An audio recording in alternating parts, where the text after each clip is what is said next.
ഇന്ന് നമ്മൾ കൂന്തൽ റോസ്റ്റാട്ടോ ഉണ്ടാക്കാൻ പോകുന്നത്. അപ്പോൾ നമുക്ക് വേഗം തന്നെ വീഡിയോയിലോട്ട് പോവാം.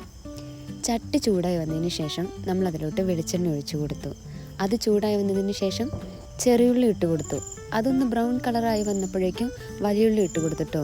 അതൊന്ന് വേഗം വാടാൻ വേണ്ടിയിട്ട് ഇച്ചിരി ഉപ്പും കൂടി ഇട്ട് കൊടുത്ത് എന്നിട്ട് നമ്മൾ നന്നായിട്ട് മിക്സ് ചെയ്ത് അതിൻ്റെ ഇടയിൽ ഞാൻ വെളുത്തുള്ളിയും ഇഞ്ചിയും പച്ചമുളകും ഇട്ട് കൊടുത്തായിരുന്നു കേട്ടോ.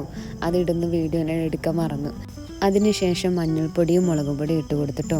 എന്നിട്ട് നന്നായിട്ട് വഴറ്റി അതിലോട്ട് കുറച്ച് വെള്ളം കൂടി ഒഴിച്ചു കൊടുത്ത് അത് കഴിഞ്ഞതിന് ശേഷം ഞാൻ തക്കാളി ഇട്ട് കൊടുത്തിട്ടോ. ലാസ്റ്റാണ് ഞാൻ തക്കാളി ഇട്ട് കൊടുക്കുന്നത്. അതാകുമ്പോൾ ഒന്നുകൂടെ ചുവപ്പ് നിറം കിട്ടാൻ വേണ്ടിയിട്ടാട്ടോ. അത് നന്നായി വഴഞ്ഞതിന് ശേഷമാണ് ഞാൻ നമ്മുടെ കൂന്തൽ ആഡാക്കിയത്.